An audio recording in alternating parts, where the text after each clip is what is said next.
Ih, takut banget. Tadi itu kita bahasnya udah banyak banget. Sahabat Devin belum masuk. Devin. Kocak. Suara tuh apa Inggris? Apa? Tuh mau nangis aku, guys. Aduh, lucu banget lagi pembahasan hamil-hamilnya. Tadi itu kita udah bahas banyak banget. Kita ulang aja kali ya. Bahasanya. Gak apa gak sih? Itu rekam kan, Vin? Coba cek, Vin. Rekam gua. Tadi kan juga rekam yang aku pencet. Mati. Takut banget. Kayaknya HP gua udah ganti ya. Beliin yang kayak gini. Kok punya Lika orang gini. Hai lagi. Hai. Tadi gak kerekam, guys, jadi kita ulang ya. Nah, kita tadi udah bahas soal endorse. Ya semoga sih tayang tadi bagian itu kerekam, semoga ya. Gimana? Nah, sekarang bahas K-pop lagi ya. Enggak kerekam. Jadi ini kan ada Devin di sini. Devin itu adalah 5 idol K-pop kayak gitu. Nah, kamu kan bingung, Vin. Kamu kan lagi bingung bikin konten apa soal idol K-pop. Ulang lagi dari awal. Jadi ada ide nih. Kalau bikin ide konten K-pop tentang ada idol K-pop baru. Nama grupnya itu Hamil. Ada grup K-pop namanya Hamil. Terus fandomnya namanya USG. Kalau misal pergi gitu, kamu suka grup apa? Aku suka Hamil. Oh kamu kemarin yang USG itu ya? Oh, kamu USG ya gitu. Ya kamu USG ya, iya gitu. Terus flexingnya nanti bentuknya ibu-ibu hamil mengandung. Aku lihat komen tuh ada yang komen lah sih nanti kayak tes yang buat tes itu. Tapi masih mending. Ada grup K-pop, bukan grup K-pop, grup J-pop, Jepang pop. Kalau itu namanya memek. Jadi pakainya pakai Q, memek. Memek Q nggak sih memek Q? Iya, memek Q deh. Bacanya kan kita memek gitu. Jadi kayak ini ada ini loh, ayo kita pergi yuk gitu. Kemana? Memek gitu. kayaknya kita next topic deh di sini. Iya, itu udah gede tadi lucu. Kali nggak dia mau tanyain sama aku. Aku terbuka lah. Kak Elia kalau konten pakai skrip gak? Aku seringnya pakai skrip, tapi ada juga yang aku nggak pakai skrip. Kalau misalnya kayak culture shock gitu, itu aku harus skrip. Aku harus cari lucunya tuh di mana. Kadang tuh aku tuh kalau bisa bikin konten tuh aku mikir kayak ini lucunya di mana gitu loh. Jadi aku suka kadang sebelum aku upload tuh aku tak tanyain dulu ke orang-orang terdekat gitu. Kayak kamu, Mario, Yohana, itu aku sering banget kayak gitu. Nah, kalau misalnya mereka kata dia lucu, aku upload. Tapi kadang juga aku udah mikir lucu, pas dia upload ternyata gak rame. Jadi kalau misalnya gak rame, aku mikirnya ya gak lucu kayak gitu.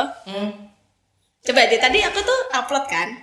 Atau kalau kamu mau coba lihat rame atau enggak, mungkin iseng-iseng coba kali ya cari misalkan kontenmu tentang apa, terus cari di TikTok udah ada yang bikin belum, kayak yang aku bilang tadi, ngetes aja, mau tau aja gitu. Iya, kayak gitu. Tapi biasanya dari TikTok sih, dari TikTok. Kalau misalnya ada yang lucu, aku suka bikin gitu. Cuman aku malesnya tuh netizen pada bilang kopa kopi gitu. Udah jelas di bawahnya ada IB kopa kopi, emosi aku rasanya. Kesabaranku setipis tisu dibagi 2, dibagi 6. Gak sabar aku.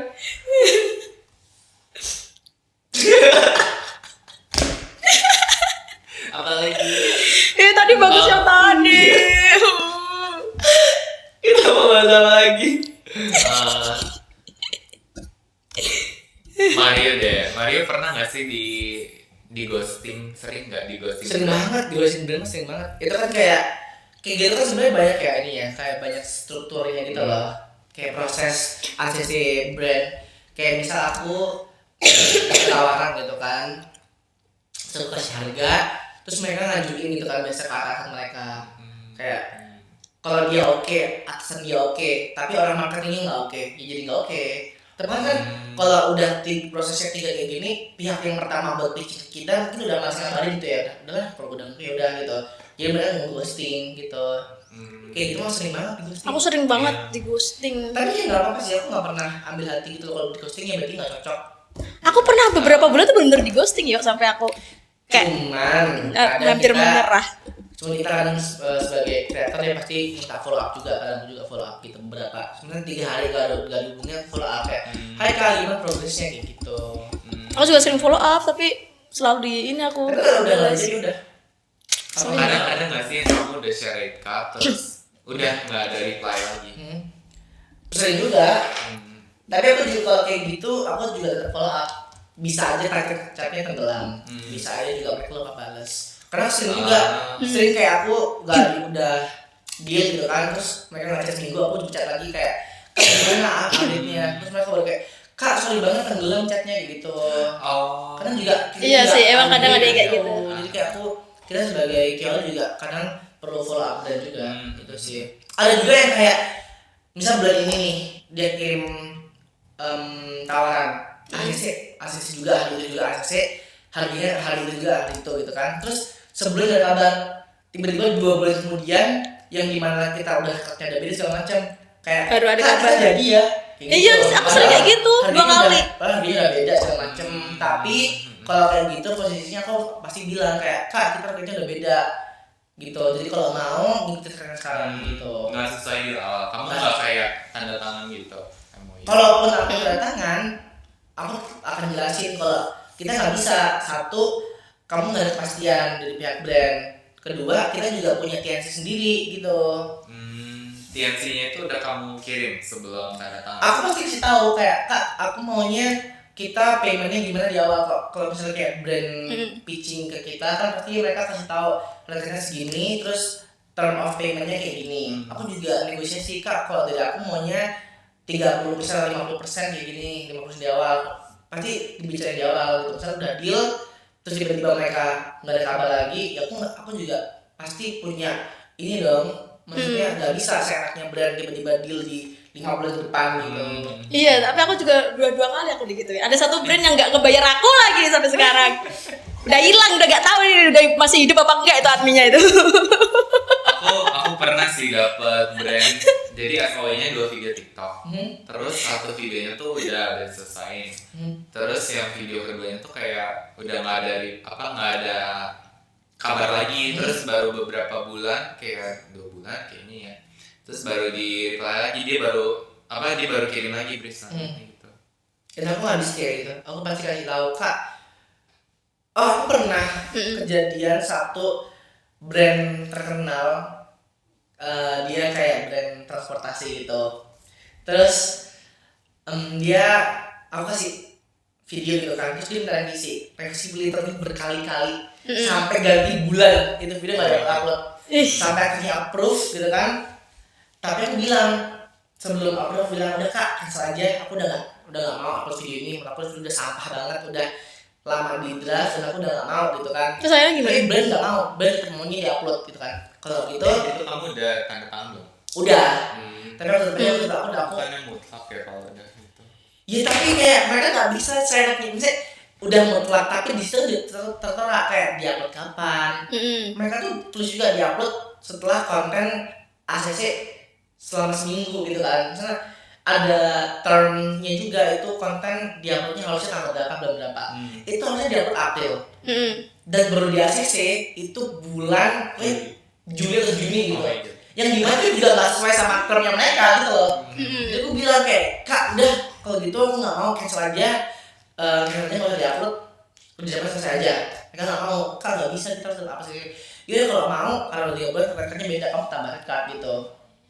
Kamu pilihannya mau cancel atau kamu bayar lagi. Gitu. Terus akhirnya dia minta gimana? Bayar lagi lah mereka. Pakai satu kali rate kamu. Nego nggak mereka? Enggak. Kalau nego nggak upload. Sebenarnya tuh aku ada ini kejadian. Sebenarnya kalian udah tahu kayak udah pernah ceritain ya. Cuman ini semoga ya aku mau cerita aja lagi. Cuman ada satu brand dia tuh endorse aku. Terus awalnya ya aku terima aja gitu. Terus ya dia ada si nego 500.000 ya oke lah gitu biasa. Terus waktu aku lihat briefingnya tuh aku agak kaget, kok aku disuruh bikin konten sama seseorang kayak gitu kan. Aku disuruh bikin konten sama seseorang yang emang dia udah mega, udah followersnya udah banyak gitu, dan aku ya pernah lah main sama dia gitu. Cuman masalahnya dia tuh kan jauh ya, kayak aku itu tadi dari ujung ke ujung gitu loh, dari Jakut ke Jaksel tuh kan jauh banget ya. Tapi ya karena ya udahlah, karena aku juga waktu itu aku nanya sama temanku itu, dia mau, ya udah oke, jadi aku ke rumahnya gitu kan. Sebenarnya gampang, aku cuma disuruh kayak bikin tren doang, tapi harus sama dia gitu. Ya terus akhirnya soalnya sebenarnya gini, aku sebenarnya agak enak sama dia juga. Soalnya dia pernah di endorse sama brand. Nah disuruh ada aku di situ, tapi dia bayar aku. Aku dibayar 1 juta, lumayan dong. Nah karena dia rate-nya gede, gak mungkin dong aku bayar segitu gitu kan, nanti bangkrut dong aku ya kan. Nah tapi ya terus brandnya juga kayak gak ini ya, dia cuma bayar aku doang, di situ talentnya aku doang. Ya udahlah, akhirnya kita bikin konten di rumahnya gitu, bikin tren gitu. Cuman emang aku tuh lupa kasih tahu kalau ternyata ada dress code-nya. Dress code-nya tuh gak boleh dress code warna hitam, gak boleh yang seksi gitu kan, pokoknya harus tertutup gitu lah. Aku udah pakai warna putih. Nah karena aku lupa kasih tahu, pas sampai di tempat dia, ternyata dia itu udah make upan posisinya, dan dia pakai baju warna hitam yang kayak tank topan gitu. Nah, gak mungkin dong masa tak suruh ganti baju, ganti baju kau kayak gitu, gak mungkin dong. Dia udah make upan kayak gitu. Ya udahlah, kita coba bikin dulu. Sebenarnya aku udah ngomong sama dia, aduh dress code-nya gimana, cuman ya pasti dia gak mau lah ganti baju, udah kayak gitu kan.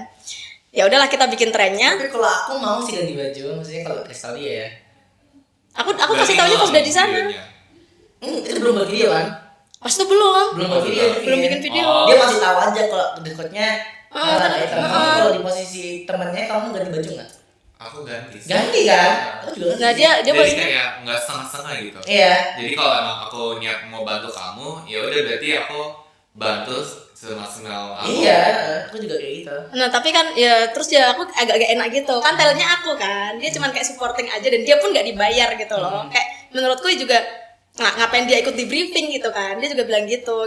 Akhirnya ya udah kita bikin kontennya dulu. Udah sih sesuai brief nih, udah kayak aku disuruh ngikutin gaya dia gitu kan. Terus tak kasih ke agensinya, waktu itu yang ngubungin aku agensi, tak kasih ke agensinya. Nah agensinya tuh gak langsung ngasih tahu di approve apa enggaknya. Kalaupun nggak di approve kan aku bisa langsung ganti saat itu juga, karena jauh posisinya kan, dan dia sibuk banget. Nah ternyata sampai 2 hari itu tuh gak ada jawaban di approve apa enggaknya. Nah setelah itu baru ada jawaban, ternyata gak di approve cuman gara-gara bajunya doang. Gara-gara baju dia ya emang sih ada warna putihnya, gak yang gelap semua, tapi kan nerawang gitu, gak boleh nerawang. Ya udah, terus akhirnya aku bilang lah sama dia gitu, ini gimana ini, suruh ini retake lagi gini. Dia udah gak bisa, soalnya dia sibuk banget, benar-benar gak bisa diapa-apain gitu kan, sibuk banget. Terus ya udahlah diundur lagi gitu kan, dia masih maunya sama dia gitu. Nah akhirnya karena aku udah tahu kalau jadwal dia emang benar-benar padat, temanku itu benar-benar padat jadwalnya, gak bisa diapa-apain lagi, benar-benar gak bisa digugat. Dan kalaupun iya ya aku harus mungkin sampai ke Tangerang, itu kan jauh banget ya waktu itu. Dan dia juga gak mungkin pakai baju yang apa ya namanya, yang sesuai sama brand itu. Pasti bajunya juga ya sesuai style dia kayak gitu kan. Nah akhirnya ya udahlah, aku akhirnya agak tegas sama brandnya, karena aku tahu pasti brand ini sebenarnya pengen endorse dia, cuman karena mahal jadi endorse-nya aku. Iya. Nah aku sampai sebel, kayak mikirku kalau misal harus ada dia, kenapa nggak langsung endorse dia aja? Iya. Terus brandnya itu tuh ngasih target 500.000 view. Aneh. Gila apa kan ya? Aneh, bayar banyak makanya. Mau dialih dong, bayar kode bus, bisa nggak bayar? Nah, followerku waktu itu 100.000, disuruh targetnya 500.000. Nah, dia ngasih video aku yang sama dia, yang padahal tuh view-nya aja masih 400 ribuan, dia ngasih target 500.000. Ya, aku bilang sama brandnya, aku gak bisa jamin bisa dapat segitu. Nah, terus aku juga ngasih tahu sama dia kalau si temanku ini udah gak bisa diajak ngonten lagi, soalnya dia benar-benar sibuk gitu, dan posisiku sama dia tuh benar-benar jauh, aku bilang gitu. Nah, akhirnya brandnya ya gak tau lah, mereka kayak diskusi lagi gitu. Terus mereka minta aku kayak 3 storyline gitu, yang videoku yang rame. Aku udah kasih 3 tuh, ada toilet, ada India, sama satu lagi aku lupa. Nah, terus Berarti yang video itu nggak jadi kamu upload, Nggak jadi. disuruh bikin video baru. Iya. gak jadi. Tapi akhirnya aku upload, tapi brandnya cut. Apa brandnya? yang itu tetap akhirnya aku upload, tapi brandnya aku cut. Aku nggak ada masukin brand apapun. Ah. Dan videonya rame 600.000. Oh, gila nih. Terus ya waktu itu kalau nggak salah cuma 2 opsi sih. Jadi India sama toilet Cina gitu. Terus? Nah yang toilet Cina itu aku bikin skripnya karena kan toilet yang soal toilet Cina selalu rame di aku. Cuman aku selalu di situ ngasih karakter cewek cowok. Jadi karakternya banyak gitu dan selalu rame dan lucu. Nah waktu itu aku ngasih video skrip yang toilet Cina itu nggak di approve gara-gara ada cowoknya. Berarti itu nggak boleh ada cowok gitu. Ya udahlah dia milihnya yang India. Nah, karena aku bikin dan India juga harus satu karakter doang, nggak boleh ada karakter-karakter lainnya kayak cowok-cowok gitu, nggak boleh kan? Ya udahlah aku bikin kontennya. Cuman mungkin karena aku lagi bad mood gitu, aku udah emosi duluan sama brand ini kan.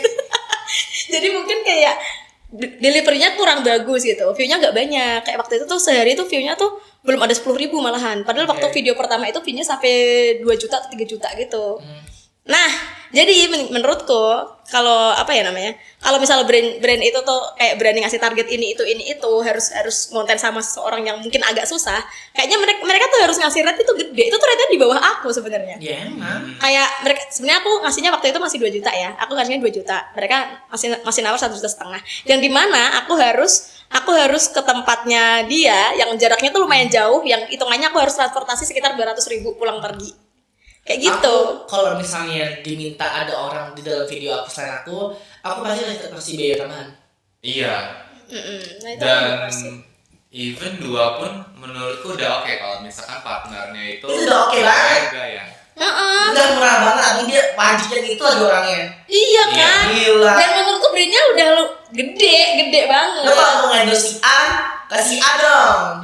Ya sih. Kayak kalau misal maunya yang sampai 500.000 views, sekalian yang mega ngapain terus yang makro? Makanya kalau misal, Budget dong gitu. aku kalau misal kayak diminta ada orang di dalam videoku dan ada orang yang spesifik gitu kan, ya aku nggak bisa pakai red card doang. Aku pasti sesuai sama red card dia, aku potong setengah at least buat dia gitu. Karena ya tahu banget lah kita sebagai creator pasti sebenarnya juga mau ada dia di video kita karena dia spesifik, bukan kayak minta ada orang lain ya. Tapi kayak aku maunya kalau sama si A gitu. Kalau sama si A gitu kan, ya aku juga pasti sesuai sama red card si A, tapi aku potong setengah at least red card dia supaya buat dia aku juga gitu.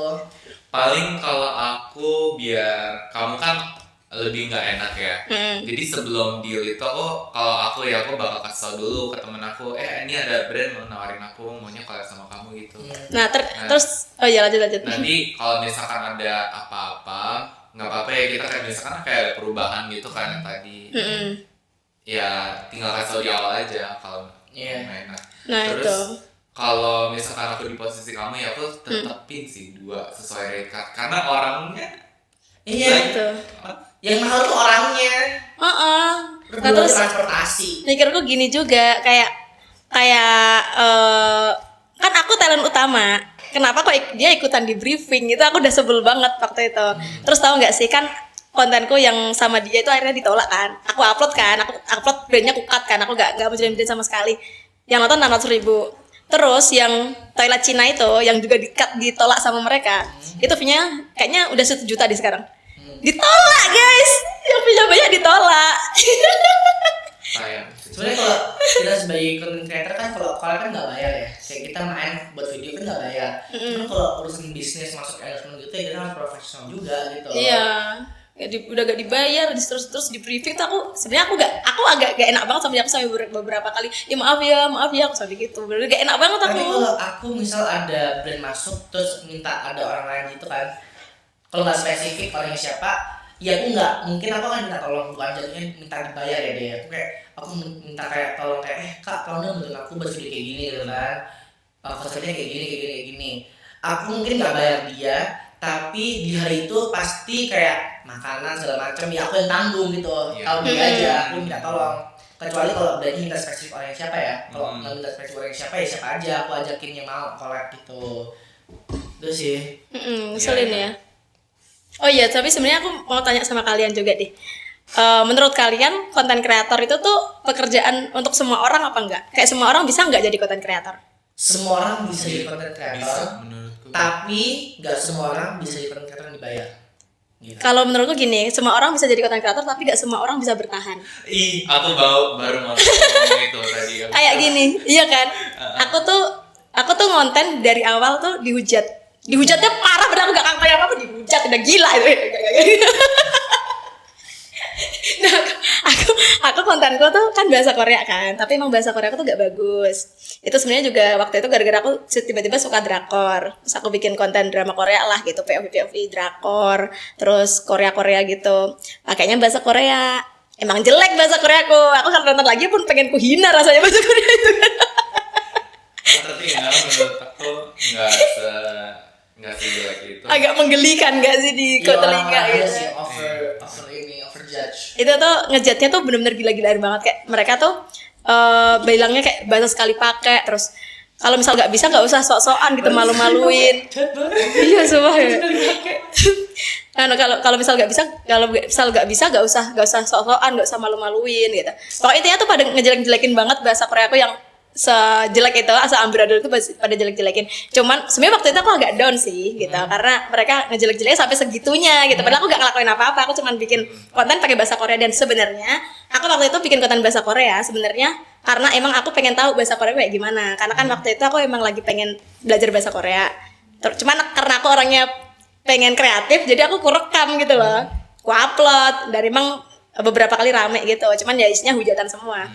Ya aku bodo amat sih gitu. Terus waktu itu juga sama, jadi bahasa Korea sama bahasa Mandarin tuh bener-bener aku satuin gitu loh. Aku bikinnya tuh agak bareng-bareng waktu itu, dan dua-duanya dihujat semua. Bahasa Mandarin tambah gila itu dihujatnya kan. Sampai sekarang pun bahasa Mandarinnya masih dihujat. Cuman ya aku bodo amat gitu. Nah kalau misal waktu itu aku bener-bener ngedown dan aku gak ngelanjutin kontenku itu, gak mungkin aku bisa sampai 200.000 sekarang. Kayak gitu. Jadi menurutku kayak content creator tuh menurutku malah bukan pekerjaan buat semua orang. Kayak karena semua orang nggak semua orang bisa benar-benar bertahan di posisi itu. Kalau misalnya kayak view-nya lagi turun kayak gitu-gitu. Menurut aku ya, aku pernah lihat data juga, penduduk di Indonesia itu jumlahnya segini, tapi jumlah HP yang ada di Indonesia itu justru lebih banyak dari jumlah penduduknya. Nah, artinya ada dong beberapa orang yang punya 2 HP, 1 HP. Kalau menurut aku ya, semua orang bisa jadi content creator asalkan punya HP, bisa video, bisa upload. Tapi pertanyaannya mungkin kayak semua orang bisa jadi content creator, tapi apakah mereka bisa bertahan gitu? Dengan mungkin kalau mereka baru mulai kontennya masih sepi, terus belum lagi mesti biayain hidup. Karena kan konten itu kalau dari aku ya, pas aku baru mulai itu belum beberapa bulan itu belum dapat gitu endorsean atau masukan apapun. Nah, challenge-nya itu apakah kamu bisa bertahan di kondisi kayak gitu, dimana kamu harus membiayai hidup kamu, tapi di sisi lain kamu juga harus mikir banget gimana caranya biar kontennya bisa rame gitu. Itu struggle banget sih. Jadi waktu itu aku benar-benar kayak 4 bulan tuh gak dibayar. Aku 4 bulan gak dapet endorse kan. Dari awal aku ngonten gak dapet endorse, terus orang tahu ngamuk-ngamuk terus gara-gara aku gak kerja gitu kan. Aku masih ada tabungan, untungnya masih ada tabungan dari kantor sebelumnya. Nah, untuk 4 bulan itu struggle banget sampai duitku habis. Nah, habis tuh karena mungkin waktu itu aku sempat parodiin kasus gitu. Terus yang nonton sampai 9 juta itu benar-benar baru pertama kali aku dapat endorse. Nah, setelah ya aku agak makasih sama kasusnya dia sih. Enggak makasih sih. Ya kalau menurut aku, sebenarnya basicnya aja content creator itu kan seseorang yang membuat konten gitu kan. Ya menurut aku semua orang bisa jadi content creator, tapi nggak semuanya bisa menghasilkan. Ya kayak kita buat konten apa, kita buat konten iseng itu udah bisa disebut sebagai content creator ya. Tapi kalau profesional content creator mencari ide, menggali sesuatu, mempertahankan sesuatu yang kayak Devin bilang, dan harus terus bertahan di beberapa kayak fase di mana ada redupnya, ada naiknya, itu yang susah, itu yang challenging. Tapi kalau untuk jadi content creator semua orang bisa, tapi yang dibayar itu yang harus butuh. Karena nggak mungkin kalian ngonten viral terkenal tapi kalian nggak punya duit. Viral doang itu nggak kasih makan sih. Kalau viral, lucu, terus entertain, bisa menginfluence, itu baru bisa menghasilkan. Oh iya, aku juga mau nanya yuk sama kamu. Aku kan dulu pernah masuk agency worth it nggak sih? Kan sekarang banyak banget tuh orang-orang pada tawarin agency gitu-gitu. Aku pernah masuk agency, dan kalau ngomong soal worth it nggak worth it sebenarnya tergantung agensinya kayak gimana ya, cara kerjanya kayak gimana. Dulu aku pernah masuk agensi, aku dapat lah beberapa relasi. Aku pernah datang ke acara TikTok resmi buat kayak ikut affiliate segala macem. Ya tetap dapat ilmunya, tetap dapat beberapa job dari mereka, tapi buat tetangga kalau buat aku kurang ya. Kenapa di tempat itu? aku karena sebenarnya I have nothing to lose honestly, cause kayak aku juga nggak cari kerjaan dari mereka sepenuhnya gitu, karena aku masih dapat dari aku sendiri. Jadi kayak itu tiba-tiba dapat dari mereka, ya udah. Kalau nggak dapat, aku juga nggak nyariin gitu loh. Kecuali kalau misalnya kamu berserah full kepada pihak agensi ya harus banyak dapat dari agensi. Tapi kalau aku kan waktu itu nggak berserah, jadi kayak ya kalau dapat oke, kalau nggak ya udah gitu. Waktu itu aku nggak, so I have nothing to lose. Jadi kayak ya udah, kalau gabung ya udah, nggak gabung ya udah. Jadi Waktu kamu itu- fokusnya konten aja. Konten aja. Waktu itu biomu bener-bener masih pakai nomormu ya? Nomor Iya. itu ya? Nomor manajermu itu? Sekarang masih gak? Kan udah. Kontraknya udah habis. Baru habis minggu lalu. Dan kayaknya nggak akan berpanjang deh. Oke. Tuh, bukannya waktu ketemu kamu udah keluar dari lama? Masih, tapi tuh nggak yang berjalan smooth gitu loh. Kayak formalitas gitu. Kayak mereka cuman kayak kasih pitching Oh, beberapa, itu tapi tuh- nggak approve. Tapi dan ini baru selesai kontraknya. Jadi kayak aku Oh. terus dia baru follow up, bener-bener baru hari ini follow up. Kayak Kak, boleh nggak baca direct message aku? Aku belum balas. Dan kayaknya aku nggak akan lanjut kontraknya sih. Itu kontraknya bener-bener gak bisa keluar seenaknya kamu? Iya, kalau aku ada pilihannya 5 bulan, setahun. Aku pernah setahun. Terus terakhir? Yang terakhir ini 5 bulan aku pilihnya, dan ini udah 5 bulan, udah selesai gitu. Berarti kayaknya nggak perpanjang. Tapi bukannya kalau misal kamu perpanjang ada untungnya juga, kamu kan bisa dapat sendiri terus dapat dari mereka juga. Iya, tapi tetap terikat gitu rasanya. Kan tetap ada Kalau terikat. dapat sendiri pun bukannya kontaknya ke mereka ya? Enggak. Oh, Iya, dia ke enaknya kamu? langsung Makanya aku iya. bilang I have nothing to lose. Kayak dapat ya udah, nggak dapat ya udah. Soalnya gitu. kalau kayak kasusku itu bener-bener gak boleh ada nomor lain di situ. Kayak sebenarnya tuh aku ada dua ini kan aku masuk manajemen artis juga. Aku pengen banget masukin ini nomor manajemen artis di situ. Jadi kalau misalnya aku dapat kayak job-job talent gitu kan bisa ke mereka. Kalau misalnya kayak endorse bisa ke satunya lagi gitu. Tapi gak boleh ada nomor lain di situ. Makanya gak enaknya di situ. Jadi iya. jadi kan aku juga gak tahu ya mereka ngasih rate-nya berapa kan persenan gitu. Jadi aku ya emang sih mungkin mereka bisa ngasih kayak 5 juta sampai 6 juta gitu ke brand. Tapi kan brandnya biasanya kan kalau udah tahu harga segitu biasanya pada kabur gitu kan. Jadi dapatku tuh dikit. Nah, tapi bukan berarti kalau aku nggak pasang nomorku, mereka agensi jadi nggak dapat apa-apa, karena mereka juga pitching. Dan pitching dari mereka bisa dapat deal 8 juta, 9 juta, 10 juta, 20, ratusan juta gitu misalnya ya. Ya mereka harus dapat kesenangan gitu. Jadi ya I have nothing to lose. Mereka juga kerja pitchingin, kalau mereka berhasil pitching dapat brand, ya persenan juga ada buat mereka, ada buat aku juga gitu kan. Aku menurut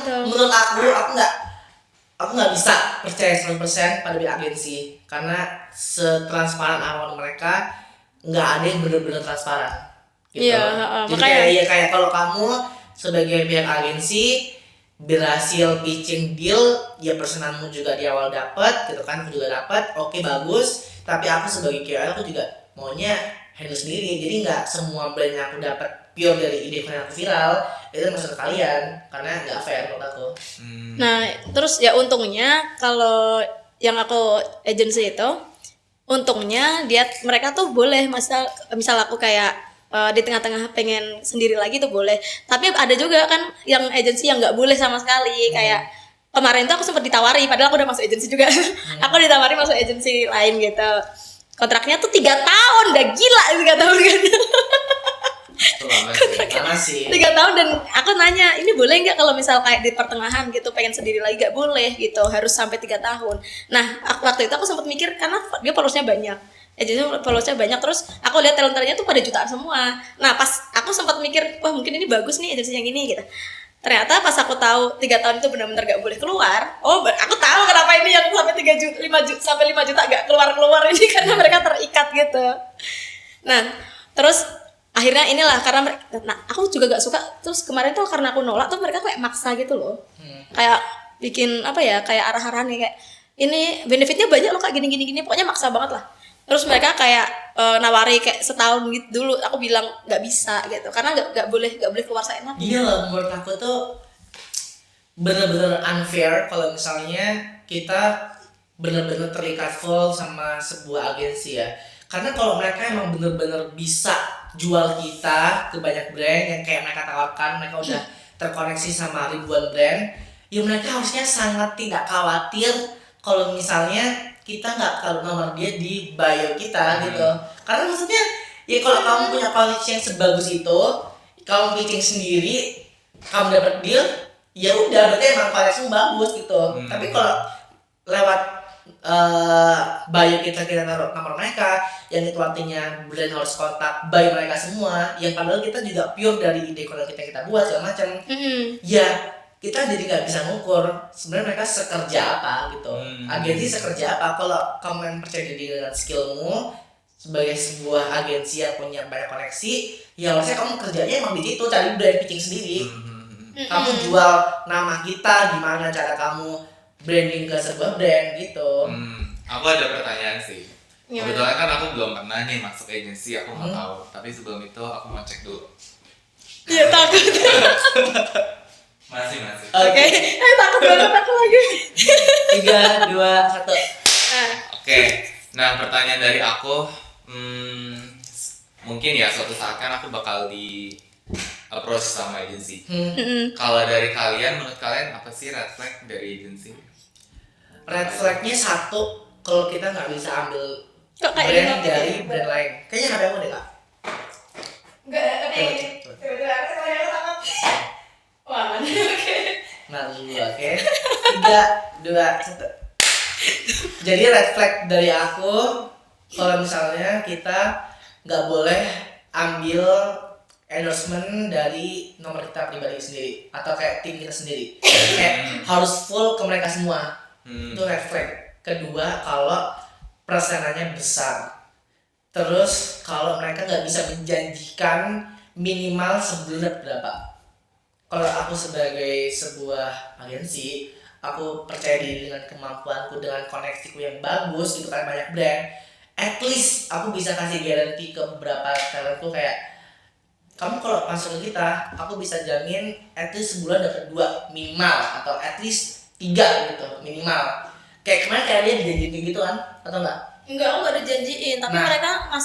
mereka minta persennya sampai 40%, itu menurut gede banget. Nah, kalau teman aku ada yang dijanjiin 3 bulan, sebulan minimal dapat 5 gitu misal, tapi nggak dapat, ya itu udah menurut aku fakta banget, udah kayak nggak trusted gitu. Ya kamu ngapain bisa bilang minimal 5 gitu.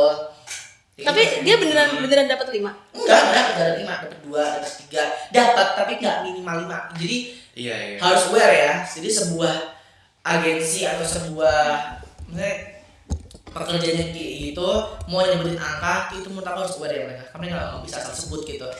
Tapi itu kontraknya dia berapa lama? Kayak 5 bulan deh atau setahun aku lupa. Jadi Itu sebenarnya nggak bisa keluar sama sekali. Nggak bisa terikat kontrak. Jadi sebenarnya join agency itu buat apa sih? Iya kalau mereka bisa garanti buat dapetin brand itu ya bagus. Karena kita nggak perlu susah-susah buat ngobrol sama brand sendiri, deal, kita cuma terima brief dari mereka kayak ya agensi oke kak kita ada deal nih brand ini, kamu kerjanya kayak gini segala macam. Terus beberapa agensi ada yang menawarkan jasa editing, ada yang menawarkan jasa script writing kayak gitu. Tapi itu masuk nggak ke persenannya potong gitu kalau ambil jasa fee? Itu udah ya, ada beberapa yang kayak kalau agensiku dulu mereka tawarin, mereka kayak kak ada nggak yang mau aku buatin script, kak ada nggak yang mau aku editin. Kalau misalnya konsepnya jadi sebuah endorsement yang mereka dapetin ya, yang kayak kak ada nih brandnya topi, buat videonya kayak gini ya, mereka udah saling harus kayak gini, harus kayak gini, kita tinggal buat videonya. Terus kalau kita kurang percaya diri sama skill editing kita kasih filenya, kak ini tolong editin, mereka editin, kita tinggal upload kayak gitu. Untungnya kayak gitu. Tapi persenannya nggak dipotong ya? Enggak. Jadi kayak mereka pasti udah ngomong di awal. Terus soal persenan itu kadang ada kalau pihak agensi aku dulu itu sesuai nominal. Misal nominal 10 juta, persenannya berapa persen. Jadi itu menyesuaikan sama seberapa besar gitu. Soalnya orang terdekatku ya ada cerita juga, misalkan kalau nggak salah ya seingat aku brand ini pitchingnya sampai puluhan juta, tapi dia persenannya tetap, jadi istilahnya dia nggak nyampe dapat 10 juta, tapi brand dapat Tetap 40. Iya, sampai puluhan juta gitu. Nah itu juga yang refleks, karena kalau punya aku yang dulu mereka cukup profesional sih, mereka kasih persenannya tiap nominal beda gitu, 1 juta persen segini, bahkan kalau under berapa juta gitu mereka nggak ada persenan sekali, full buat aku gitu. Oh Iya. I see. Berarti hitungannya agensimu termasuk bagus gak sih? Termasuk bagus, aku nggak bilang jelek, aku bilang I have nothing tulus buat tulisan agensi, cuman aku sekarang kenapa nggak masuk, mungkin kayak aku nggak mau terikat dulu aja, aku mau cari tim yang lebih profesional setelah ini gitu. Karena mereka agensi besar dan nge-handle banyak banget kreator gitu. Kalau dari aku sih, karena aku juga baru join kayaknya sekitar 2 bulan setengah ya, dan aku ngerasa kurang cocok karena ini nggak tahu kenapa. Ya mereka kan ngambil persennya gede banget ya, kayak 60-40, 60 ke aku, 40 ke mereka. Terus ya emang sih aku pernah sih dapat brand yang aku cuma minta 2,5 juta, tapi mereka ngasihnya 3 juta, emang ada gitu. Dan mungkin mereka bisa kasih dari brandnya mungkin ngasihnya tuh sampai 5 juta atau 6 jutaan gitu. Nah, tapi kan karena aku kan nggak tahu ya mereka benar-benar pitchingnya tuh berapa, kan aku nggak tahu.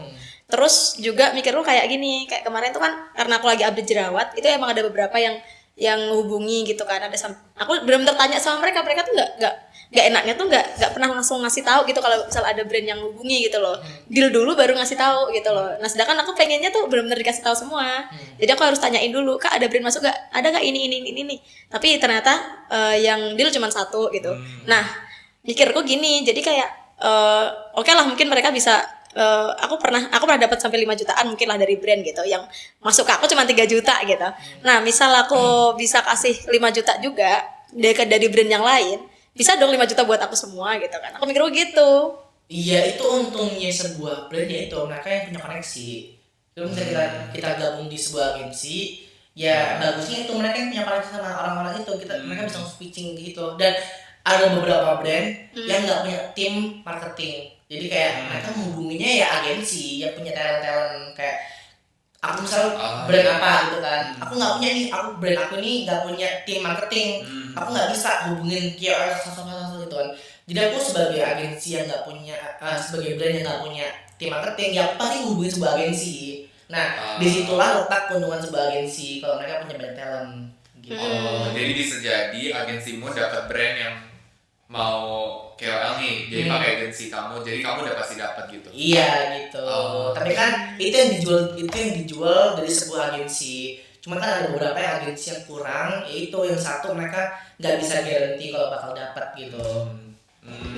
Yang nggak bisa, maksudnya mereka kan waktu pitching promosi ke kita pasti nyebutin kita udah bekerja sama si brand, ini mereka sebutin semua brand terkenal.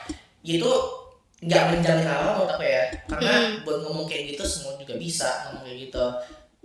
Jadi ya kita harus aware kalau sebuah agensi apa yang terikat gitu kan. Jadi yang menurutmu jadi jaminan apa?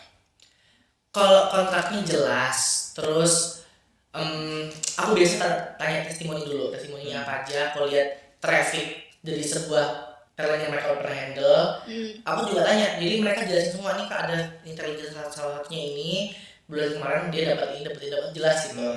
Terus kalau di agensi itu juga mereka ada rekap per bulan, kadang rekap engagement per bulan, dan bulan ini dapat apa mereka ada biasanya. Terus juga itu nih kayak mereka fleksibel, mereka nggak ketat yang kayak harus pakai nomor ini untuk ambil semua brand gitu. Nah itu aku kurang suka sih, yang nggak boleh naruh nomor lain gitu. Jadi kayak ya hitungannya kayak agak menutup jalan gitu lah. Jadinya brand-brand yang pada masuk tuh ke agensi semua, yang mungkin mereka pada ngeghosting atau gimana, mungkin salah satunya karena rate-nya juga yang terlalu gede gitu. Menurutku, aku aja gak pernah ngasih rate-nya sampai 5 jutaan gitu, aku belum berani. Tapi mereka udah berani. Kalau semisal mau yang kayak full ke orang gitu kan, ke tim, aku sih saranin nggak kayak agensi, tapi lebih ke tim personal aja. Jadi kayak mereka handle gitu, supaya kita nggak terlalu pusing. Tapi kalau ke agensi ya kan mungkin yang mereka bisa kasih editing, writing gitu-gitu ya. Tapi kalau misalkan dari pihak agensinya sendiri nih, misalkan kalau agensi itu kan memang ada extra fee-nya ya daripada rate kita yang sebenarnya. Kalau misalkan ya, misalkan aku POV dari agency. Kalau kalian masih taruh kontak kalian sendiri di bio, kalau aku sebagai agency, kalau aku melihat brand itu lebih mending kontak kamu dong berarti. Iya, Jadi iya, aku sebagai iya. agency kayak gimana tuh? Iya, iya kayak kamu, ya itu dia bilang kalau kamu cukup percaya dengan agensimu yang kata kamu bagus, ya kamu nggak perlu guncang kayak aku dapat sendiri, ya kamu percaya diri nggak dengan skillmu, dengan koneksi brand itu. Ya, kamu Kalau harus aku sebagai agency, iya, kalau aku kayak kamu sebagai agensi, kamu bilang kamu punya koneksi segala macam, ya kamu pakai koneksimu itu buat jualan aku. Gitu. Jadi kamu ya yang kamu punya, koneksimu yang kamu punya, ya kamu jual itu ke mereka. Kamu dapat, aku juga dapat win-win solution. Kalau kamu yang punya skill, kalau kamu agensi yang bagus, agensi punya koneksi, ya kamu pasti dapat gitu. Ya benar, pihak brand pasti lebih pilih hubungin aku daripada agensi. Iya. Tapi kan emang itu yang dijual agensi. Kan kamu ambil persenan kan? Kan kamu mau ambil persenan videoku. Ya kamu usahamu gimana? Kamu nggak bisa dong pakai nomorku, pakai platformku buat full ke kamu semua gitu. jadi maksudnya kalau secara kreator kita bekerja sama dengan agensi sebenarnya supaya kita dapat tambahan. Balik lagi vice versa, kalau agensi memang pekerjaan kita untuk cari-cari brand, tapi di sisi lain kita collab, jadi hanya tambahan aja juga sebagai KL. Sebagai kita sambil persenan masing-masing. Menurut kayak gitu, itu menurut aku yang paling fair ya. Kayak aku sebagai kreator aku dapat karena aku punya ide brilian, aku viral kayak gitu, aku dapat itu, menurut aku nggak boleh dipotong sama pihak manapun karena itu cuma aku. Dan kamu sebagai pihak agensi, ya kamu Cari-cari sendiri. gimana caramu supaya kamu dapat? Kan kamu pakainya aku, kan kamu ambil persenanku, ya kamu pakai koneksimu gitu. Kalau menurut aku kayak gitu ya. Iya, kayak gitu. Menurut aku juga. Nah itu kemarin aku masuk agency itu karena aku agak bingung sih. Aku kadang tuh suka lemahku di negosiasi gitu lah. Aku selalu kalah sama brand terus. Jadi mikir aku pakai, ya udah coba pakai agensinya, mumpung juga agensiku ini tuh nggak yang benar-benar ngikat banget sampai setahun gitu, enggak. Jadi aku bisa keluar kapan aja kayak gitu. Nah, tapi nanti sekarang kayaknya aku mau coba handle sendiri. Terus ya paling aku kayak minta tolong sama kalian berdua gitu kan. Kayak gitu. Kita udah lama banget aja udah segini. Aku bingung juga mau bahas apa lagi. Aku tahu. Yang lebih ringan Mbak. Apa? Kalian kan sekarang udah lama nih di dunia konten. Mau tahu dong apa aja sih privilege yang kalian dapat? Ada Content creator ya. Aku dapat sebelum aku benar-benar full content creator ya. Itu kan aku kerja di bank. Resign jadi content creator. Habis itu aku bener-bener gak cari kerja sama sekali. Bener-bener aku udah gak mau kerja karena aku udah tahu capeknya kerja di kantoran gitu kan. Aku udah gak mau kerja lagi. Terus tiba-tiba aku dapat tawaran jadi content creator juga di tempat UMKM freelance gitu. Itu lumayan dapatnya, kayak aku sebulan ya lumayan dapat 2,5 juta kayak gitu-gitu. Dan kadang lebih. Itu lumayan banget menurut aku. Nah itu sih privilege-nya gitu. Jadi aku sering banget tuh aku dapat dari perusahaan-perusahaan gitu buat jadi content creator mereka gini-gini. Bukan aku yang ngajuin, tapi emang mereka yang pengen gitu loh, kayak gitu. Kayak di LinkedIn juga tuh aku sering banget ditawari buat jadi KOL content creator gitu-gitulah. Sering banget. Dan itu sih salah satu privilege sih menurut aku. Kalau aku privilege-nya yang paling kerasa selain fame ya, selain kayak jadi foto gitu, itu kan bonus ya. Itu adalah misalnya kayak cara kita bersosialisasi, cara kita hidup, itu menurut aku chill banget lagi. Kayak kita kerja sangat fleksibel, jam kerja kita sangat enak deh. Menurut aku nggak ada pekerjaan yang lebih enak daripada content creator gitu. Terus dari sudut pandang orang-orang yang pernah aku temuin gitu kan, mereka bukan content creator, terus mereka lihat kita sebagai content creator, itu tuh beda menurut mereka. Karena kita tuh punya wibawa sendiri, kita punya boundary sendiri gitu loh. Jadi kayak lebih disegani. Terus kalau misalnya kita kerja di bidang kreatif, menurut aku tuh keren karena nggak semua orang itu kreatif. Dan maksudnya orang kreatif tuh banyak ya, tapi kreatif dan out of the box yang kayak bisa bertahan, bisa karyanya bisa dilihat orang, bisa menginfluence orang gitu kan. Terus menghasilkan lagi gitu, nggak cuma itu menghasilkan. Menurut itu privilege banget. Terus yang paling kerasa buat aku sekarang adalah ini tuh luas banget jangkauannya. jadi content creator tuh gak cuma sekedar terkenal dan uang, tapi aku bisa di titik sampai dapat pendidikan gratis. Iya, Aku full gila. scholarship di kuliah. Iya, iya. Aku Gitu. pengen tapi gak ada S2. Aku full scholarship di kuliah tuh. Nikmat mana aja yang kamu cari gitu. Iya, iya, iya. Kayak- Dan sebenarnya kalau kita mau ya, kalau kita mau kayak kita liburan kemana misal, liburan kemana kita butuh hotel segala macam. Sebenarnya kita bisa aja kayak yang pitching sendiri kalau Kak, kita mau tawarin barter nih, kayak boleh nggak aku stay di hotelnya, ntar aku buatin video sama itu kan bisa banget ya. Dan menurut aku tuh nggak salah ya, kalau itu diobrolin secara profesional dan beneran gitu. Nggak kayak tiba-tiba datang ke hotel kayak, Kak aku mau kreator, aku mau di sini gratis ya. Iya. Itu nggak salah ya, tapi Iya, iya, ini iya. ada tatanan caranya Iya, gitu kan. iya, Itu iya. nggak salah. Dan itu sebuah Nah. privilege banget, Jir, itu kayak kamu mau dapetin itu di mana lagi, kamu dibiayain gitu. Kayak aku kuliah itu bisa mungkin aja kalau di total semua tuh bisa 200 jutaan pasti ada aku kuliah.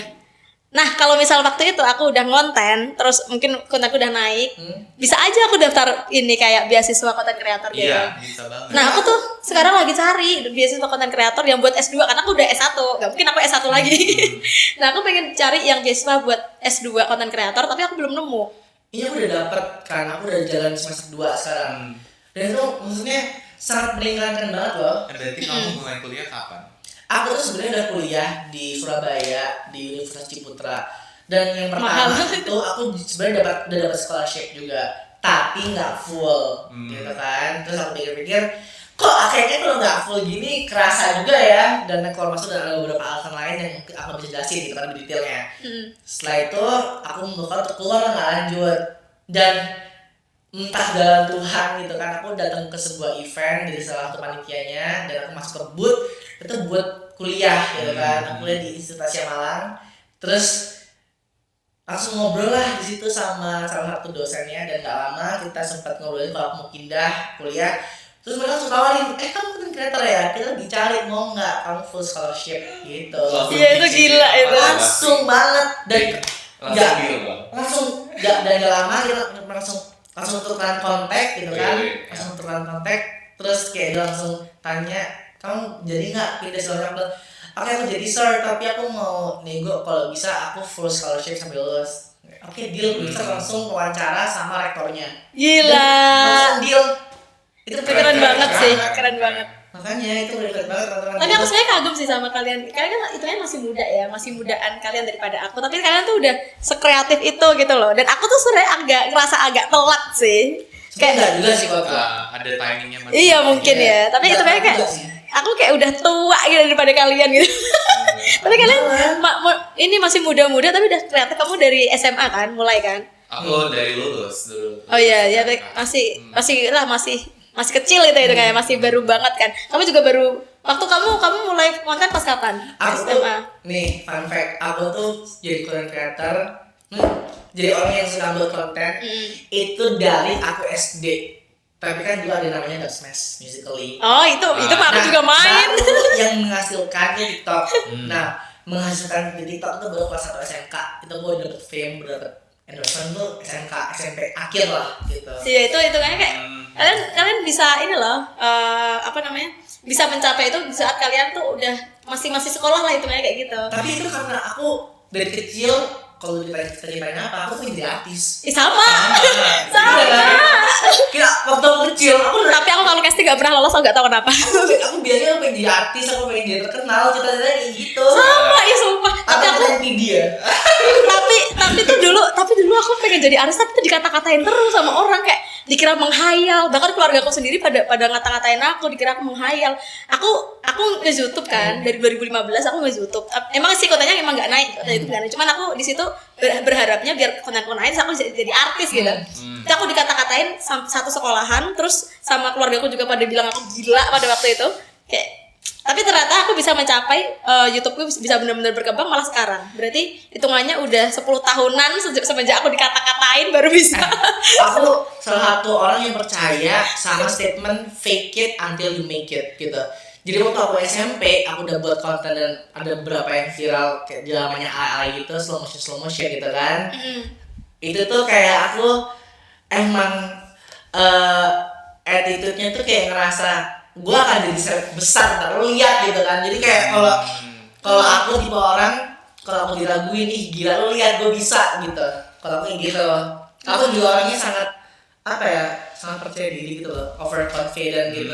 Tapi kalau bukan berarti kayak jadi belagu ya, tapi kayak confident sama apa yang lu bisa lakuin aja. Oh, jadi sebenarnya fake it till you make it itu maksudnya fake it itu lebih ke manifestasi. Manifest gitu. Kayak seakan-akan itu memang udah Akan terjadi aja.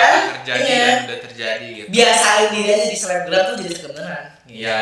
Tapi bukan itu untuk yang positif ya, bukan Bukan yang kayak kayak sosokan. Iya, bukan yang kayak fake it lu kayak orang kaya, sosok jadi orang kaya terus lu sombong gitu enggak. Tapi kayak Iya. fake it tuh kayak manifest, lu akan tahu aja kalau lu akan jadi selebgram terus tapi lu usaha beneran untuk jadi selebgram Iya. gitu. Beneran mengarah ke sana gitu. Itu bagus loh.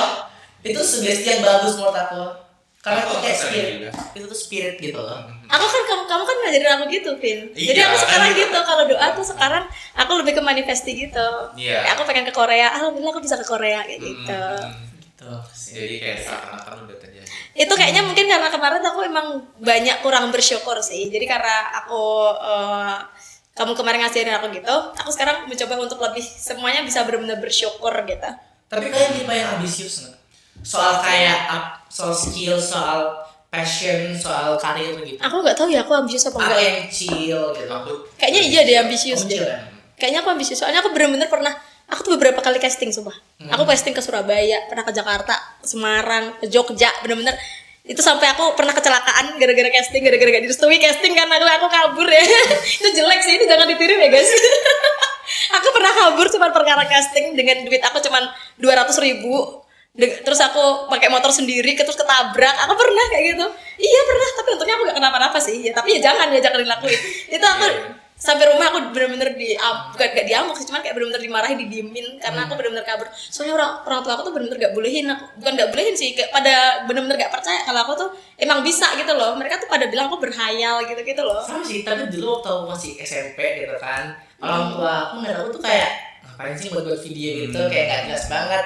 Tapi aku mewajarkan kenapa mereka milih kayak gitu, karena dulu konten tuh kayak pionir drama gitu kan, kayak pilih ini atau pilih ini ya gitu kan. Terus kayak pakai darah-darahan itu ngotorin tembok, ngotorin lantai gitu. Jadi kayak orang tua aja kayak iya, I'm wondering mereka mikir kayak gitu ya, ini banget, sangat logika banget, ngapain gitu kan. Tapi itu tuh emang butuh proses gitu kan, sampai akhirnya aku dapet follower dan dapet penghasilan, baru kayak oh ternyata benar bisa menghasilkan gitu.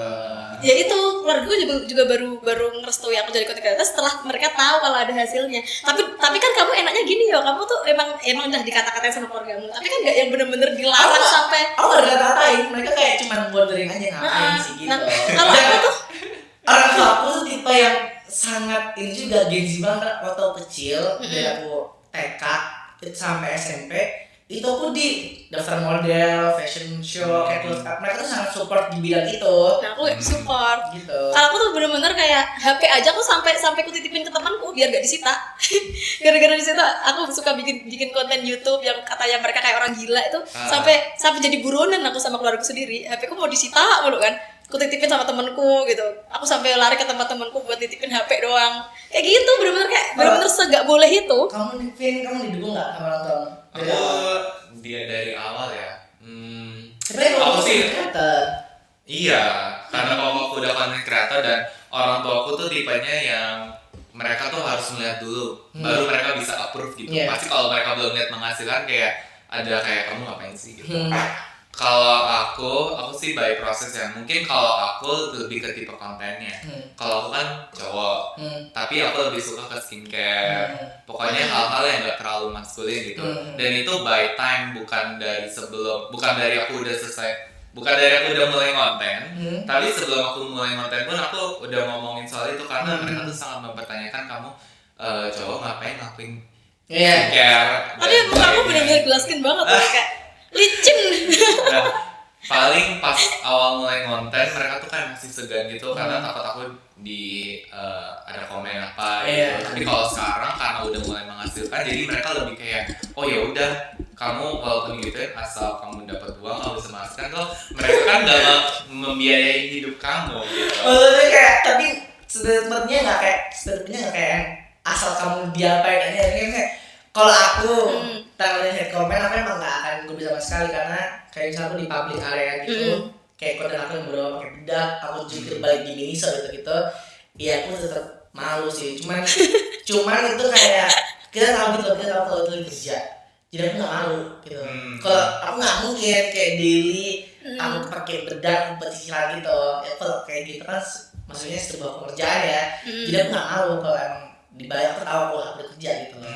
Cuman kalau misalnya ada hate comment gitu, aku nggak kayak aku dari waktu aku baru lahir sampai sekarang dapat hate comment segala macam, aku nggak pernah tersenggol pun sedikit pun hatiku karena kayak kita sebagai creator juga tahu aja konsekuensinya akan ada orang yang selalu nggak suka gitu. Will haters gonna be hate like forever gitu, nggak akan pernah berhenti. Jadi kayak kita nggak bisa dengerin, ya udah kita as long as konten kita positif, udah nggak menurut orang. Selama konten kita tuh bukan yang konten yang kerugiin orang lain sih. Iya. Nggak apa-apa. Tapi sebenarnya ada sih beberapa hate comment di aku tuh sekarang tuh kena. Tapi kayak untungnya aku walaupun kena di saat itu, tapi karena aku fokus tetap konten ya kan, yang penting nggak merugikan orang. Jadi ya udah, itu by time pass by. Kalau kayaknya gimana? Aku tuh hujat komenku gak cuman ini, sampai di YouTube aja. Jadi aku sampai udah klasifikasiin beberapa ini loh medsos. Kalau di TikTok tuh orangnya asik-asik. Terus kalau misal di Facebook kadang ada sih yang gak asik gitu, yang pada gak enak gitu komennya. Terus kalau misal di Instagram tuh orangnya pada sensitif, jadi gak bisa semua konten tuh bisa dimasukin ke Instagram, harus dipilah. Nah kalau YouTube tuh orangnya agak-agak ini semua. Ngehujatnya benar-benar ngehujat banget, kayak body shaming-nya benar-benar body shaming banget. Kalau misal dia bilang jelek, ya bener, lo jelek banget itu, benar-benar jeleknya jelek banget, kayak mau mutah gitu loh, kayak gitu. Bener-bener gitu. Kalau YouTube tuh orang-orangnya kayak gitu. Nah makanya aku jarang banget baca komenan yang di YouTube. Jadi YouTube tuh kebanyakan mereka yang komen-komen gitu kan. Biasanya aku gak baca gitu loh, karena aku tahu kalau orang-orang itu pada kayak gitu kebanyakan. Kayak aku konten sama orang nih yang emang dia lebih cantik dari aku. Ini kadang komennya pada kayak gini, yang satu cantik, yang satu jelek, banding-bandingin gitu ya. Dan aku gak suka banget dibanding-bandingin. Kok yang pendek ini burik banget gitu, yang satunya cantik, yang satu kayak bidadari, yang satu apa gitu, pokoknya disamain sama hewan gitu juga pernah. Parah banget. Kayak gitu, kayak pokoknya yang kayak gitu, aku sebenarnya sempat agak sakit hati ya kayak gitu. Cuman makin lama ya udahlah bodo amat gitu. Itu pentingnya kita punya motivasi yang kuat sih, karena kalau motivasi kita kuat, mau mereka ngatain dari sisi manapun, kalau motivasi kita jelas, kita berkarya di media sosial untuk apa, untuk siapa, dan kedepannya udah mau tahu mau ngapain, menurut aku kita nggak akan ada yang bisa nyenggol sih. Karena kayak lu mau ngatain gue kayak gimana pun, ya gue udah tahu purpose gue udah tahu tujuan gue udah tahu gue mau ngapain, dan as long as gue nggak ngerugiin orang lain, it doesn't really matter. Aku ada sih pertanyaan. Karena kan aku lagi sedang mencari juga tujuan dan purpose aku konten. Dan pastinya kalau konten itu menurut aku purpose itu adalah something yang kita bisa kasih untuk memanfaatkan orang lain. Nah cuman kan aku masih belum kebayang nih mau kayak gimana, dan masih aman, oke. Trauma. Lanjut. Nah sekarang kan aku masih belum kebayang nih maunya tuh kayak gimana, dan aku pokoknya lebih spesifiknya aku tuh mau bantu orang yang kayak apa biar mereka bisa apa gitu. Nah kalau kalian tuh gimana sih cara kalian cari tujuan kalian sebagai content creator tuh apa, selain dari kalian mau jadi artis ya, tapi lebih ke bermanfaat bagi orang lain gitu. Dan tujuan kalian kalau aku ya, jadi kita tuh nggak pernah benar-benar tahu Vin, konten kita dilihat sama siapa aja, sama seberapa banyak orang, dan bagaimana kondisi orang tersebut gitu kan. Dengan aku yang terlahir kayak menurut aku orangnya ceria, terus hyperaktif gitu kan, kita tuh nggak pernah tahu kalau kita dilihat sama siapa dan hibur siapa aja. Jadi aku pernah di satu momen ada orang yang DM aku kayak dibilang dia berterima kasih, dia cerita pada mati berterima kasih karena kayak di hari itu dia tuh mau mengakhiri hidup dia, tapi dia bilang dia nggak jadi karena dia lihat konten aku yang agak ke arah sana, dan itu tuh jadi mengurungkan niat dia gitu loh. Jadi kita nggak pernah tahu kayak konten kita itu akan berdampak apa untuk orang lain gitu. Jadi kalau dari aku tuh pengen banget secara nggak langsung itu ngebantu orang-orang di luar sana yang mungkin lagi terpuruk, lagi susah atau lagi nggak tahu mikir apa dan mau ngapain. At least di hari itu kalau dia nggak tahu mau ngapain, at least dia masih bisa ketawa gitu. Dan kalau aku, at least kalau hari dia sucks banget, ada dia yang diketawain gitu. Kalau aku ini sih sebenarnya aku nggak tahu ya ini hitungannya kayak memotivasi apa enggak. Cuman gara-gara konten aku yang aku sering pakai bahasa Korea, Mandarin, pakai bahasa-bahasa asing gitu. Ada beberapa orang yang awalnya tuh gak berani buat nunjukin skill bahasa dia karena udah tahu kan orang Indonesia tuh banyak banget kayak yang pada belajar bahasa pada dihujat gitu karena gak bagus bahasanya. Itu kan sering banget. Nah, jadi tuh ada orang yang dia gak GDM aku, cuman dia adalah komen gitu. Dia baru beraniin bikin adalah konten 1-2 gitu sama beraniin di publik ngomong pakai bahasa Mandarin. Itu tuh awalnya katanya sih gara-gara aku, cuman aku nggak tahu ya. Cuman kan aku emang gitu, maksudnya bahasa Mandarin emang belum bagus, aku akuin itu. Tapi emang aku berani. Kenapa aku berani? Karena gini, emang sih awalnya aku bikin konten pakai bahasa-bahasa asing itu emang buat nguji bahasa asingku sendiri. Gitu, yang hitungannya bahasa asingku kurang bagus, tapi aku berani buat tampilin yang emang dihujat. Tapi kan itu juga berdampak baik buat aku ke depannya. Nah, aku juga sebenarnya juga pengen kayak orang-orang itu yang pada belajar bahasa asing, jangan takut buat tunjukin ke semua orang, entah nanti dihujat atau gimana. Kalau misal dia berani buat percaya diri, aku yakin bakal ada dampak yang baik buat dia. Entah dia nanti tiba-tiba kayak ditawari di perusahaan atau mungkin dia jadi terkenal atau gimana gitu loh. Kayak gitu. Jadi menurutku belajar bahasa asing gak perlu untuk ditunjukin ke publik, itu gak perlu dia harus mahir dulu. Kayak dia masih awal-awal, dia mau tunjukin ya udah tunjukin aja gitu loh, kayak gitu. Dan selalu dari dulu aku kayak gitu. Jadi makanya kalau misal kalian lihat videoku yang awal itu bener-bener bahasa Korea itu jelek banget, logatnya itu jelek banget, kayak makanya bisa banyak dihujat sama orang. Tapi lama-lama sekarang bener-bener gak ada yang hujat aku soal bahasa Korea karena bahasa Korea aku udah bagus. Itu jadi itu kayak jadi proses gitu loh, buat aku bisa bahasa Korea. Terus juga motivasi orang-orang yang mau belajar bahasa juga buat gak takut gitu loh, kayak gitu. Bener, semua ada prosesnya sih. Konten-konten aku yang lama yang masih jelek banget menurut aku, itu juga masih ada nggak aku arsipin karena kayak proses kalian kayak untuk jadi yang sekarang itu prosesnya panjang, jadi buat kalian nggak usah tahu proses kayak just be cringe gitu. Kalau mau cringe dulu aja, nikmatin aja masa-masa cringe-nya, terus juga makin lama kita juga bisa improve kok, sadar diri juga kok kita gitu. Dan mulai dengan apa yang ada ya. Nggak usah kayak neko-neko harus kayak apa dulu, at least niatnya dulu dan usahanya dulu. Konsisten gitu, paling penting konsisten. Gitu sih. Jadi kalau menurut kalian konten itu perlu nggak sih pakai HP iPhone, lighting?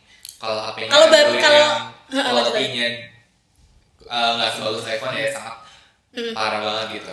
Atau dimulai itu dari HP yang jelek banget lagi. Iya, mukanya jelek banget. Apa? Terus kalau dia mukanya jelek banget dibilang. Jadi guys, aku tuh dimulai dari HP yang super jelek ya. Dan pokoknya super jelek. Tapi kayak please guys, kita nggak pernah tahu niat kita akan membawa kita kemana gitu teman-teman. Jadi kayak kalau udah niat, udah konsisten, udah tinggal tunggu prosesnya, kalian berusaha terus. Kan waktu itu juga itu YouTube yang lama, kalau kamu lihat kan juga kameranya jelek banget. Jadi muka aku juga jelek banget. Gak apa-apa banget. Gak apa-apa kita mau mulai dari sesuatu yang mungkin bukan nol tapi minus. Gak apa-apa banget. Karena kita gak pernah tahu teman akan dampaknya sebesar apa gitu. Kayak gitu sih.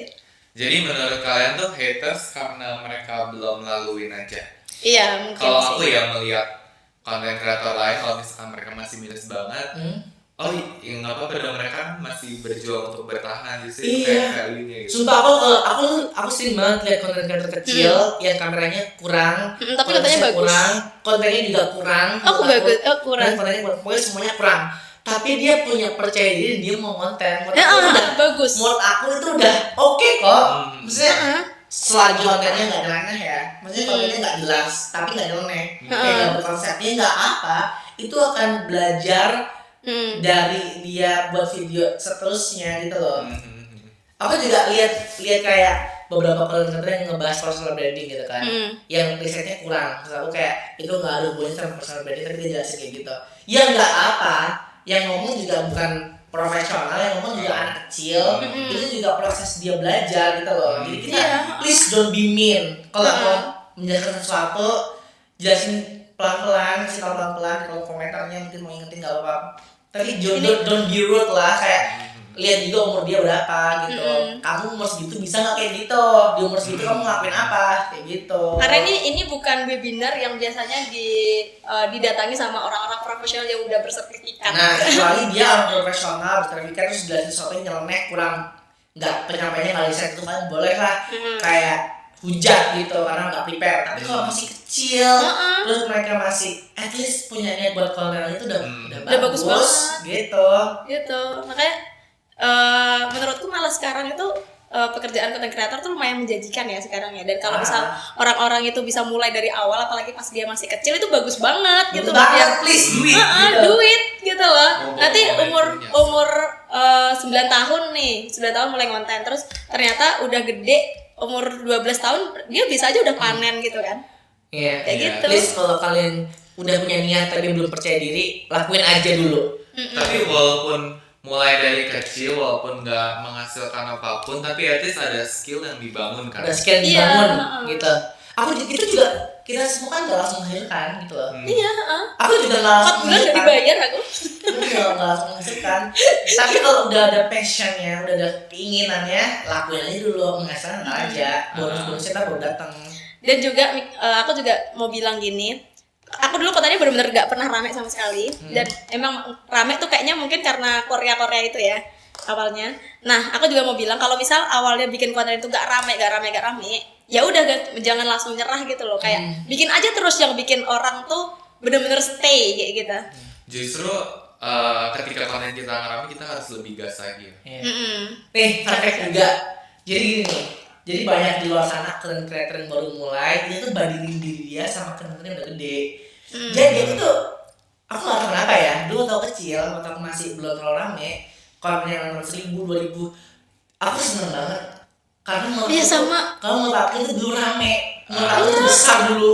Jadi kayaknya ya, kalau kalian baru mulai dan viewsnya 1.000, 2.000, dan kalian gak bersyukur, malah kok aneh, karena dulu aku bersyukur banget dan seneng banget gitu. Jadi kalian jangan bandingin diri kalian sama ladang sebelah yang udah gede, yang udah punya sesuatu, punya skill.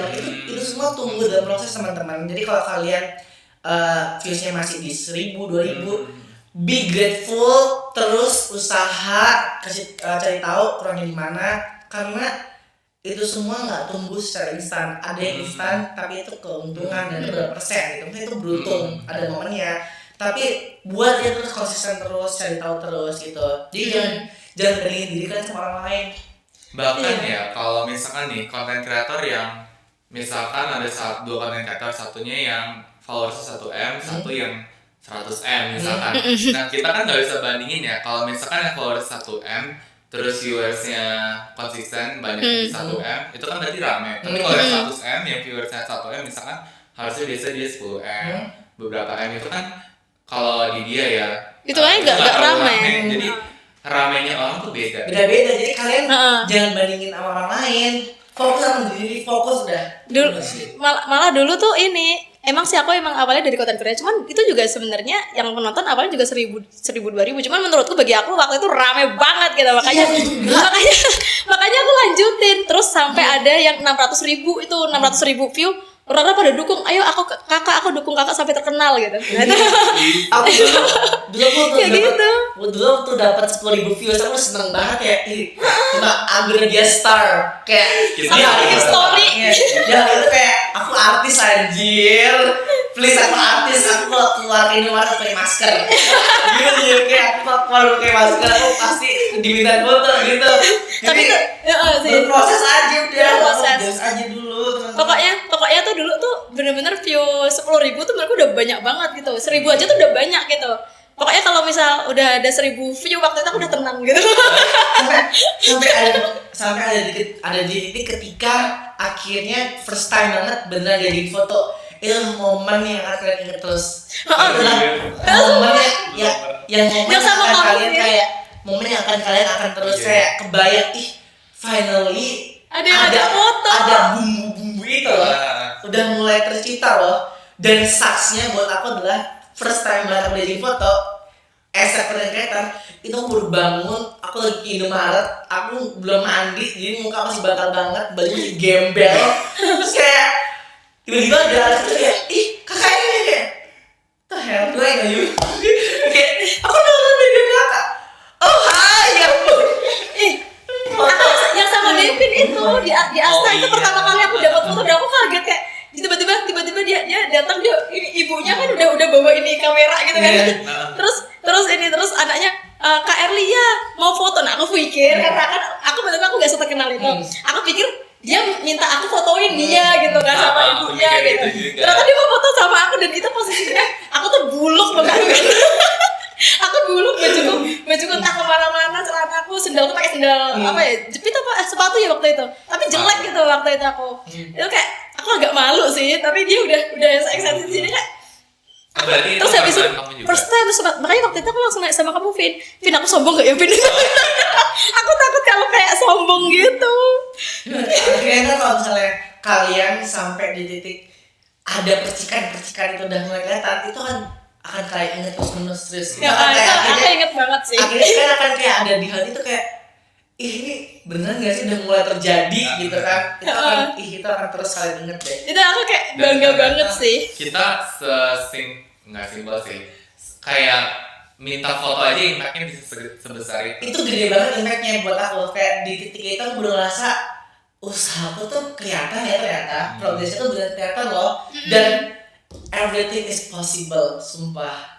Everything is possible. Kalian kalau mau jadi apa, kalau kalian mau usaha, beneran deh terjadi, Jir. Iya, pokoknya usaha terus. Pokoknya gak mungkin kalau gak terjadi kalau misalnya kita benar-benar berusaha banget. Tapi aku sampai di titik sekarang kalau udah dimintain foto gitu ya, aku masih seneng tau, masih ada kayak, Lihat masih kalau bisa dimintain foto, Oh. gitu. Mungkin rasanya jadi sama kayak waktu pertama kali dimintain foto. Masih Kayak debar gitu ya. Cuman yang jadi beda adalah lebih aware sama penampilan kalau keluar. Karena kayak, aduh aku males banget kalau lagi jelek terus kayak, ini. Tapi aku Jadi sekarang kalau ke Indomaret, Sumpah aku kalau aku kalau keluar sekarang minimal banget wangi at least minimal banget udah cuci muka minimal banget. Tapi aku bersyukur sih di sini aku ada kalian gitu. Kalian yang selalu perhatiin penampilan aku kan? Kayak kamu gitu kan perhatiin rambutku, guys penampilannya juga. Devin kemarin ini perhatiin penampilan aku gitu. Aku tuh kayak terharu gitu, kalian perhatian banget sama aku penampilan aku. Kalian tuh gak pernah tahu juga kan ketemu sama siapa aja dia di luar. iya benar banget benar. Kemarin tuh ada kejadian konyol banget, Vin. Aku ketemu sama CEO. Iya. Dia ada kayak dia pakai sendal yang dia beli di Mr. DIY yang jempolnya kelihatan itu. Terus kayak oh my god, maksud gua iya emang kita ketemu itu bukan berarti kayak kita menyanjung dia CEO segala macam ya. Tapi kan penampilan tuh penting banget ya. Kita kan bawa itu kemana-mana dan kita nggak pernah tahu ketemu sama siapa aja. Kayak Taehyung aja nemenin temennya audisi malah dia yang jadi artis gitu lah. Iya. Jadi kita kayak harus aware banget soal penampilan. Itu bajuku warna pink, celanaku kargo, terus sendalku sendal DIY yang sedang Bener-bener rosa. kayak outfit dia itu nggak jelek ya, tapi nggak proper. Sedangkan si CEO-nya itu datang dengan penampilan dia yang sangat rapi, harus pulang kantor, Vin. Habis rapi klinyit gitu kayak lalu kepleset dari baju dia. Literally, sumpah. Iya. Jam tangannya Iya. apa kemarin? Jam tangannya Rolex. Iya. Kita itu ya gak apa-apa sih kalau kita kan gak jelekin juga. Iya. Itu aku sama si Mario habis dari situ itu kita udah overthinking duluan. Dia ilfil gak ya? Gimana ini? Kalau aku sih ya, kalau misalkan pergi kemana-mana atau mau ketemu orang baru, minimal banget harus pakai celana panjang Iya. dan kaos yang proper. Sama. Kalau ketemu, aku udah ngomong kayak berkali-kali, Kak, aku kalau ketemu orang baru pasti beli baju. At least tetap kalau beli baju aku udah siapin baju sehari sebelum berangkat ke event. Ya. Karena kayak kita nggak pernah tahu kita akan ketemu sama dan ngobrol sama siapa. Gitu. Nah kemarin habis dari situ kan dia kan ngomel namanya. Iya sih lu. Kita datang dari sini lu pakai sendal DIY. Nah habis dari situ Mario langsung ngajak ngajakin aku kayak ini ke Uniqlo. Ke Uniqlo, kayak try on baju, kamu harus pakai nih bahan baju dalaman dia dan cardigan. Ini aku yang pilihin kayak ke kamu tuh harus. Tapi lebih bagus loh tadi. Right. Aku mau ngomong Kak Elia hari ini Tumben outfitnya gitu ya. lebih bagus loh. Right, ini aku yang Walaupun pilihin. simple ya, tapi kayak enak dilihat. Kan aku udah bilang Kak, kamu harus punya at least baju putih polos. Kamu harus punya kardigan yang nggak rendah-rendah yang formal tapi nggak kerja gitu loh, kayak santai chill. Ini aja aku beliin kayak Oh stop my God. ini yang ini bajunya kayak gitu. Iya, ini sendal juga nih sendal. Tuh. Oh my god. Dan pakai sendal DIY. Makanya kan penampilannya lebih kelihatan Udah mature lebih- gitu, lebih influencer kalau dia bilang. Kemarin camping banget ya. Ya aku gak bisa pick and match baru. Ya makanya kalian baik banget sama aku. Aku kayak aku terharu kalian sangat memperhatikan aku. Itu penting harus penampilan ya guys. Gitu sih. Ini lama banget kita ya sampai ada bisa begini. Bagaimana nih? Kayaknya udah high ya di sini. Ya udah ya. udah. Ya udah guys, cukup sekian. Cukup sekian karena kita Semoga- mau buka puasa. Iya, kita kan buka puasa. Kalau puasa kita nanti kalau misal video ini rame aku bakal bikin podcast terus. Ya. Next nonton di YouTube aku, ntar aku mau buat Q&A. Jangan lupa subscribe. Jangan lupa subscribe dan follow kita. Like, comment, subscribe. Ini TikTok aku sini, TikTok Instagram aku sini. sini. TikTok aku sih. Semua follow ya guys. Dah. Tiba-tiba gak rekam lagi. Jangan nih. Terekam kan? Oh gini lagi. Tuh, Mati lagi. tuh kan. Aduh Kak, kita sampai mana ngomongnya Kak? Oke guys, tadi kita sempat bahas banyak tapi ternyata nggak terekam lagi. Jadi ya udah kita closing aja lah, kita bahas kapan-kapan lagi aja ya. Nanti ini kalau misal nanti podcastnya rame, aku bakal bikin podcast terus. Nah kita follow ya Instagram kita. Jangan lupa. Kita Jangan lupa sini. follow, subscribe, comment, like. Nah kalau misal kalian mau podcast soal apa lagi atau mau komen-komen soal apa, terus Atau mau undang siapa?